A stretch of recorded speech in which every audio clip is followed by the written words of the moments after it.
Hello everyone, welcome here to Musicians Edition. I'm Evan here on the piano today, and in this one we're going to be continuing our series on chord composition and scale degrees by talking about random composition.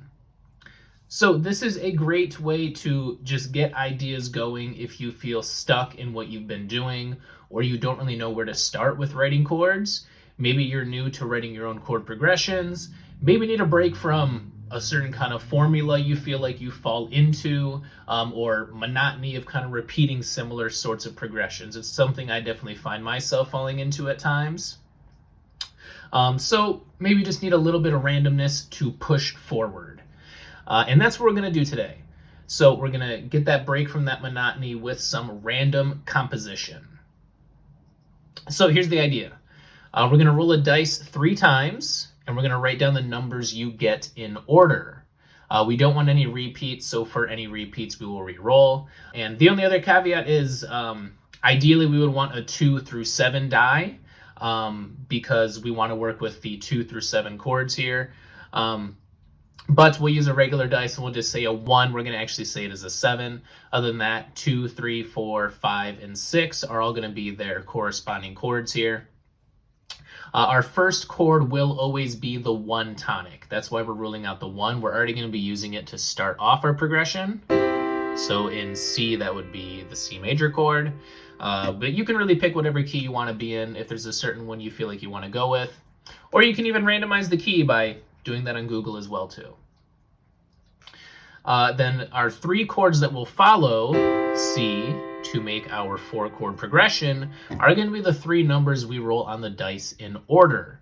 So if I roll a 2 and then a 5 and then a 6, I now have a 1, 2, 5, 6 chord progression that I'm going to play around with. So we're going to stick things in C major here to give us just the white keys to make this a little bit easier. So for a refresher on scale degrees, here are our 7 numbers, 1 through 7 for each note in our musical scale. And since we'll be looking at just C major for this one, just to keep it easy with the white keys, but you can always randomize your key. You can always pick whatever key you're feeling, major versus minor. With C major, here's how our 7 numbers look and which key they correspond with. So 1 is C, 2 is D, 3 is E, 4 is F, 5 is G, 6 is A, and 7 is B. So if I roll a 2, that's going to be D. Same for all of these. The only thing is, again, if I roll a 1, that's actually going to be B, my 7. So that's our notes, and if you do need a refresher on the chords, here that is as well too. So we have a C major chord, a D minor, E minor, F major, G major, A minor, and then B diminished. So those are our 7 chords we're going to be playing around with. It's just sticking with all the notes in C major, which is all the white keys. So we start from our root note and just do every other note, and that gets us our 3-note chord. So hopefully you're familiar with some of that stuff. Otherwise, this is a bit more to jump into. But of course, check out my previous videos on scale degrees and chord composition if any of this feels like too much for you. So let's get into this.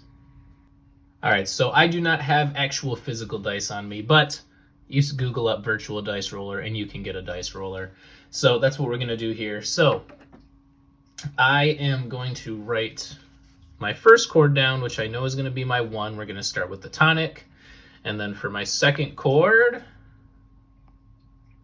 we roll and we get a 6. We roll again, we get a 4. Looking good so far. And we roll again and we get a 1, which if you remember is going to be a 7 for us. So I just got my chord progression by rolling it out. We're going to play a 1, 6, 4, 7. So let's look back at our notes in C major.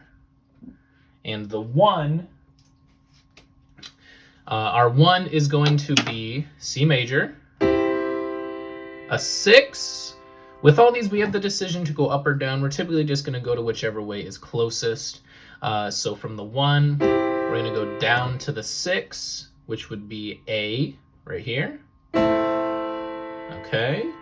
Now we're going to go to the 4. We can decide if we want to go up to F or down to F. Maybe let's just see what it sounds like either way. So if I go 1, 6, I can go down to 4 right there. And I think I like that, but let's just hear it the other way. 1, 6, 4. Not bad too. All right, so let's see what happens if we tie in the 7 here. So I go 1, 6, I'll go down here, 4, and then my 7 is gonna be the B, which is a diminished one right here, 7 right there. So I've got my full progression. The only kind of, I'm not sure which way I should go is that 4, which you can decide for yourself too, but I'm gonna stick with it and going down to the F. I think it sounds nicer since the rest of our chords are down below the tonic. So all together here we have a 1, 6, 4, 7. And I just made a new progression. And that was very, very easy.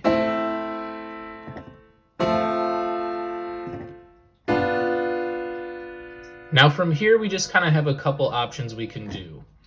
So building off of this chord progression, it kind of depends on what I'm trying to make. So if I'm a singer, maybe I'm going to take this and I'm just going to kind of see what kind of melody can I hum over this progression. If I'm looking to add a piano melody, I'm going to go probably 1 octave higher and just kind of play around with some keys in C major and see what I can come up with that kind of fits with this. So what do I hear when I play this? It's kind of just what I'm thinking about. On top of that, if I just want to stick with chords, I can think of voicings for these. How can I spread this out across the piano? So for example, maybe I'm going to play octaves with the left hand, and with the right hand, I'm going to play around with these chords a bit. And then I got to go down to my A. And I'm probably going to play around with inversions too. Right hand as much, and then I went down to F, which is here, and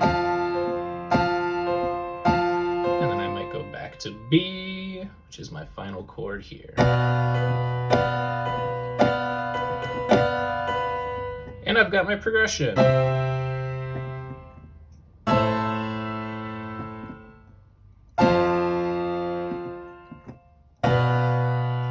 And play around with this with arpeggios as well too is something I can even do. And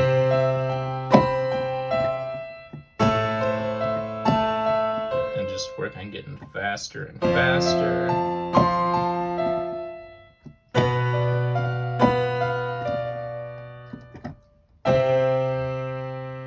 Endless ways you can play around with this. This is actually not too bad of a progression. Going from a 1, 6, 4, 7, ending on that 7 is usually a lot of tension on that B that brings us back into the 1, kind of pulls us back in. So that's a pretty common thing to use as well too. Also having a 4 at the midway point, kind of like a resting point before we bring on that tension of the 7. So it's actually a pretty good progression we just rolled. All right, so let's go ahead and look at another one.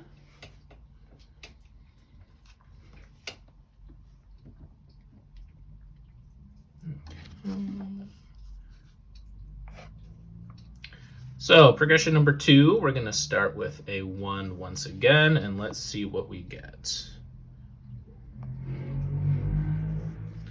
So that's a 2,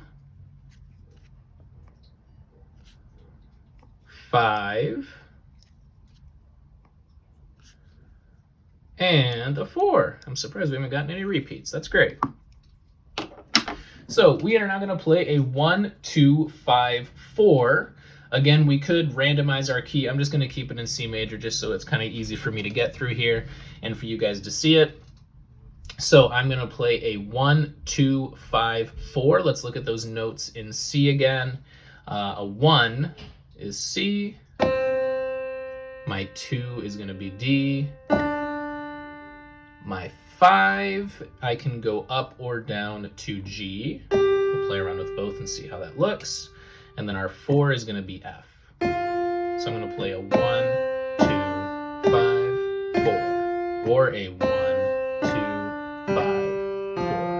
I'll probably go up. I think that one sounds better here. So let's go ahead and play this one out. So my 1 chord, C major, 2 chord, D minor,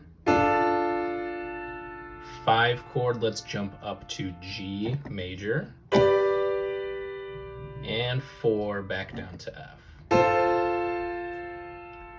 Okay, that's my progression once again. So I'm going to play C, D,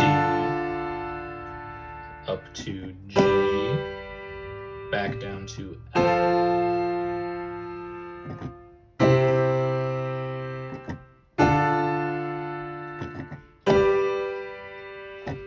Okay, I'm just playing the chord with my right hand, then the root with the left. One more time.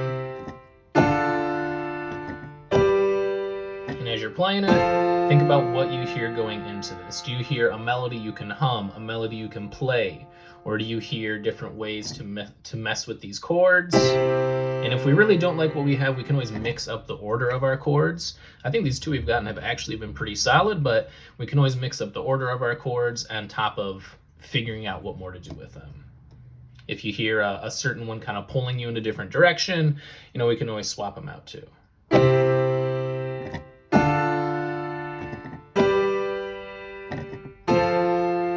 So for me, I'm hearing just kind of similar to what we did before. Nice and simple, no inversions. And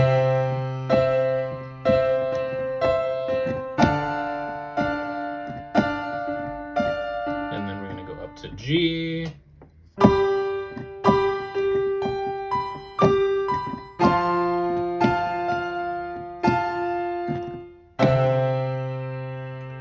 Whatever you hear going on with that. So I've gotten 2 pretty solid chord progressions just by going randomly. I didn't really have to think about what I'm putting into it. I can put all my brain power into what's going to go on top of that. I've got my starting point, and I'm just working from there. Let's go ahead and just finish with one more so we can do 3 of them. All right, so we're going to try one more here. We'll start on our 1, and let's see what we get. A 1, which is going to be, again, a 7 for us. A 5, our 2 tension builders to start off. Hopefully we get something nice to rest on. A 7 again, we're going to re-roll that one. And we get a 4, perfect. Something nice and easy to resolve on.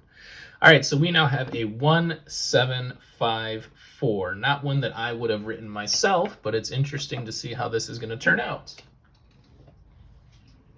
So 1, 7, 5, 4, we could mix up our key. I'm just going to keep it in C again to keep it easy. So we've got our 1, that is C. Let's look at our chart. We've got a 7, which is going to be B. The chord for that's going to be a B minor diminished. Then we're going to go to a 5, which is G, G major.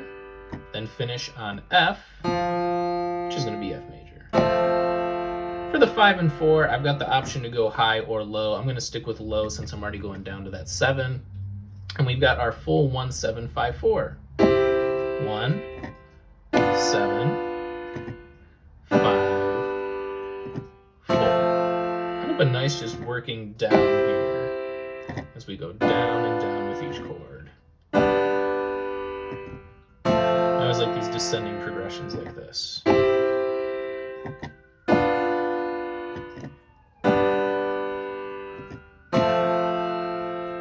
All right, and I can go ahead and add in my root note to make it sound a bit fuller. You can play this however you want.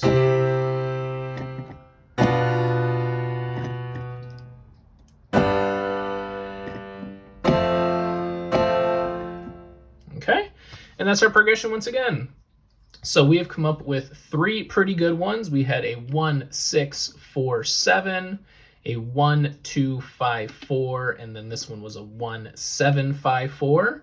And you can see the differences between them.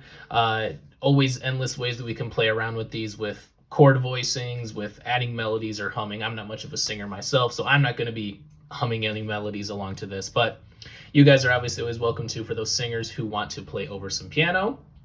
And a great way to just break out of, not necessarily chord progressions I would have written, but there's always great value in them. And I learn new things about chord pairings and how things work together. So I'm getting out of any formulaic kind of sense that I might have been falling into with my progressions, or maybe I just don't really know how to approach this, and I've come up with 3 good ones without putting really any thought into them. And the next step is just adding those layers on top of it, which is just going to take practice and depending on what kind of style you want to go with. But that is the idea behind random composition. I hope you find this helpful and use it in your piano playing. Have fun playing and composing, and we will see you next time.